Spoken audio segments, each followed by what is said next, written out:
Hi everyone, my name is Aisling O'Keefe and I'm here to tell you about the new format of the Women's Championship that is being rolled out across all adult grades in 2023.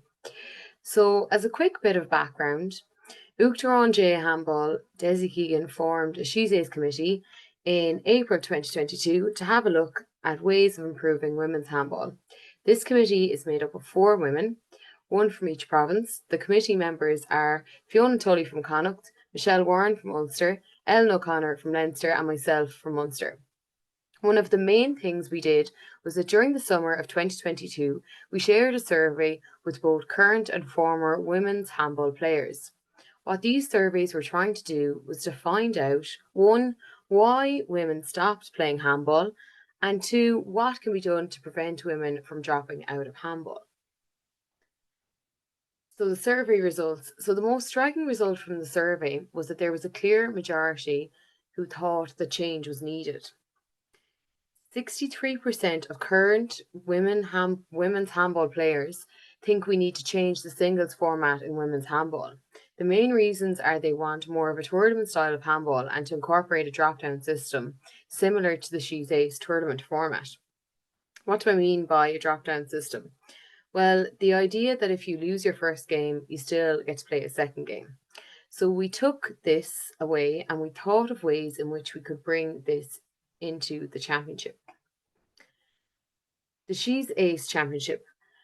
The result is what we're going to trial for 3 years, starting in 2023. And I'll give you a quick overview now and then we'll go into some detailed examples.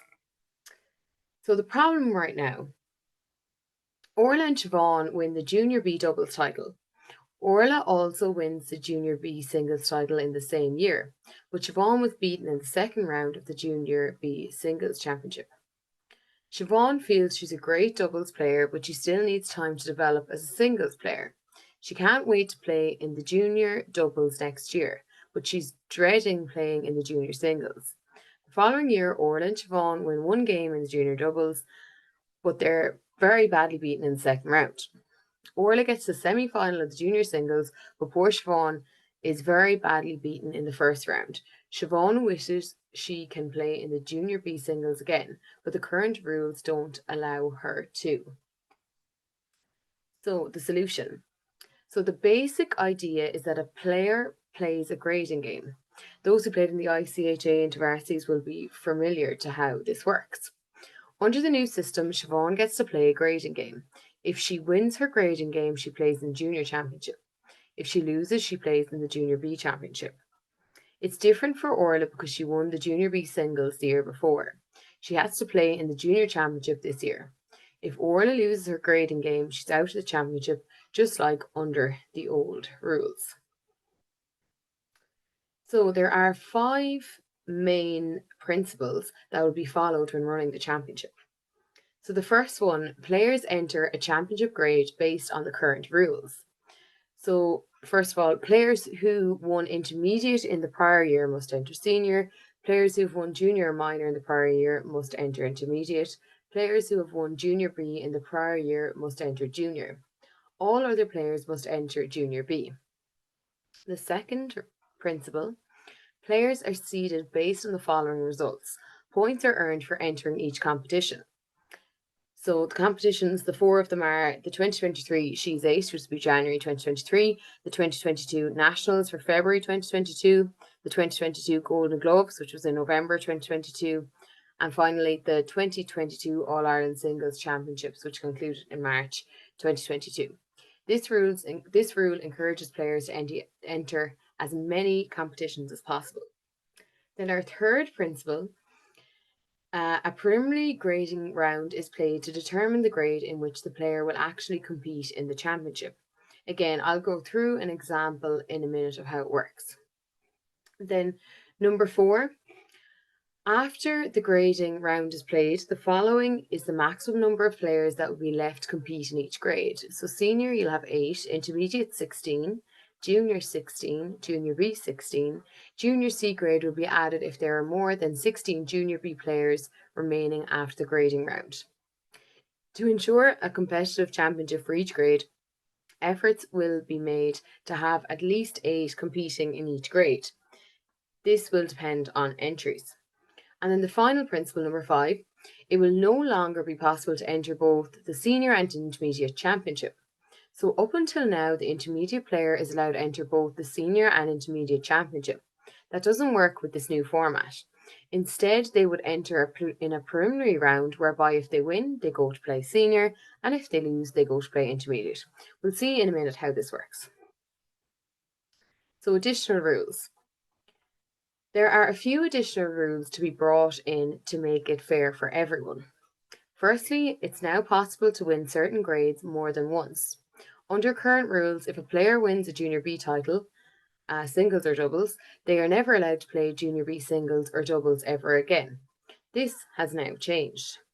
However, to stop people winning grades over and over again, we introduced Rule 2 as a cooling off period.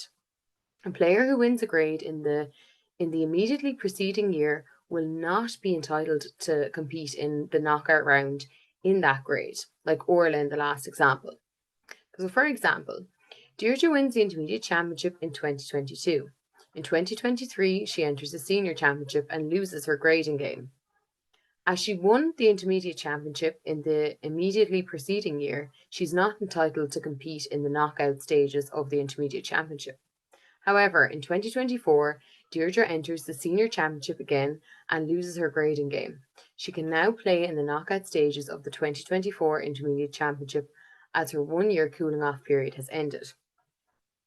Next, the top 4 seeds in any given year cannot play in the Intermediate Championship. For example, Emer is the number 4 seed in 2023 Senior Championship. She loses her grading game to the number 13 seed. The number 13 seed takes Emer's place in the Senior Championship, but Emer is not entitled to play Intermediate Championship in 2023. And finally, what happens if there's a walkover? Players who receive a walkover from a higher seed in the grading round will have a choice of going forward to the higher grade or playing the lower grade, as long as they did not win the lower grade in the prior year. So, for example, the number 14 seed receives a walkover from the number 3 seed. The number 14 seed did not win the Intermediate Championship in the immediately preceding year. The number 14 seed has the choice of taking seed number 3's place in the Senior Championship, or remaining as the number 14 seed and competing in the Intermediate Championship. However, if the number 14 seed won the Intermediate Championship in the immediately preceding year, they would be required to take the number 3 seed's place in the Senior Championship. So now we're going to have a look at the comprehensive example. This is an example based on the amount of women who entered in each grade in 2022. In other words, this is what would have happened in 2022 if we use this format. So 12 entered senior, 8 entered intermediate, 9 entered junior, and 18 entered junior B. We start by splitting the intermediate numbers in half. The top half play against senior players, and the bottom half play against junior players. Likewise, the top junior players play the bottom junior players. While we try to get everyone a grading game, this is a good example of why it's not always possible.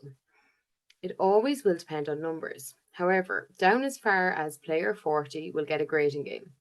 But there are simply too many playing Junior B. Instead, players 41 to 47 are placed in a Junior C grade. What I want you to do is pay particular attention to players 12, 18, and 27. They are prior year singles champions, and they are not permitted to drop down if they lose their grading game. So let's have a look at how the first round grading games would work.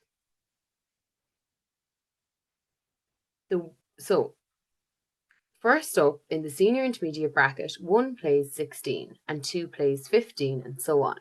The winner plays senior and the runner-up plays intermediate. The one exception here is player 12.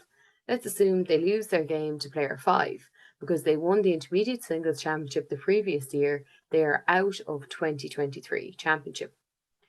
But if a player 12 loses her first grading game in 2024, she is allowed to drop down and play intermediate in 2024 because her cooling off period is over. Let's take another scenario. Here, player 4 beats player 13, so they go on to play senior, while player 13 drops down to play intermediate. What happens to player 13 if beats player 4? Because player 4 is in the top 4, they're not allowed to play intermediate in 2023. So if player 4 loses to player 13, they are out of the championship. The same applies to players 1, 2, and 3. Now, let's look at the intermediate junior bracket. Player 17, player 24, and player 18, player 23, and so on. The winners play intermediate and the runners-up play junior. Again, I have 18 highlighted because she won the junior singles title in 2023. If player 18 loses to player 23, she's out of the championship in 2023.